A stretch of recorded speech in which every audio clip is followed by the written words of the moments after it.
ભારતના રાષ્ટ્રીય રમતગમત દિવસ 29 ઓગસ્ટ જે કે મેજર ધ્યાનચંદજીના જન્મદિવસ છે એની ઉજવણી નવસારી જિલ્લામાં 3 દિવસ 29, 30 અને 31 આ 3 દિવસે કરવામાં આવશે।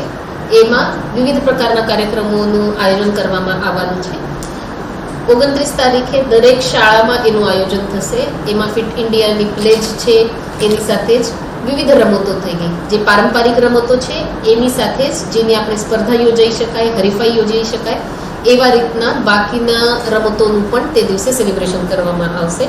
આપણી સરકાર ફિટ ઇન્ડિયા મૂવમેન્ટ, ખેલો ઇન્ડિયા જેવા કાર્યક્રમો દ્વારા રમતગમતને પ્રોત્સાહન આપે છે અને આપણે આ વખતે CWG હોય કે ઇવેન્ચ્યુઅલી ઓલિમ્પિક હોય એના બિડિંગ માટે જ્યારે તૈયારી કરીએ છીએ ત્યારે નાગરિકોને હું આહ્વાન કરું છું કે મોટા ભાગે આમાં આપ લોકો સેલિબ્રેટ કરવામાં સરકાર સાથે આપની લોકલ શાળામાં, તાલુકા કક્ષાએ કે જિલ્લા કક્ષાએ આપ લોકો જોઈન કરી શકો છો।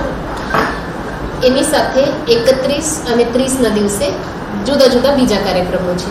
30 તારીખે પોલીસ હેડક્વાર્ટર કક્ષાએ આપણે જુદા જુદા રમતોનું આયોજન કરવામાં આવ્યું છે અને 31 તારીખે જિલ્લા કક્ષાએ તેમજ તાલુકા કે જુદી બીજી કક્ષાએ શાળા હોય આ રીતે આપણે સાયક્લોથોનનું પણ આયોજન કરવામાં આવશે, જેમાં ફિટ ઇન્ડિયા થઈ ગયું, મેદસ્વીતા મુક્ત ગુજરાત, મેદસ્વીતા મુક્ત ભારત, એની સાથે જ જુદા જુદા સામાજિક સંદેશો, સેવ એનર્જી થશે, રિન્યુએબલ એનર્જી, આના સંદેશાઓ સાથે સાયક્લોથોનનું આયોજન કરવામાં આવશે।